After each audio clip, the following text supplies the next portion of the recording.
मेरो कविताको शीर्षक रहेको छ बाल अधिकार। आजका साना बालबालिका भोलिका नायक हुँदैन खोज्न बालकबाट अधिकार हक। खेलालाई घृणा शोषणबाट भएर ती पर शिक्षा र ज्ञान लिनु पाउनु पर्दछ पार। बालक सबै चाहेर बाँच्न स्वतन्त्र भएर बस्दैछन् कति बाध्यले तर अन्याय सहेर।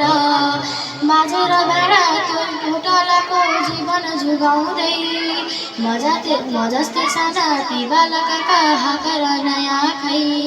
ससाना नानी स्कुल जाने तुइको पर पातलो डोरी तर चकोरी नमरी डर। सहजसँग पढेर तिनको अधिकार होइन संविधानमा शिक्षाको हक लिखित छैन। धन्यवाद।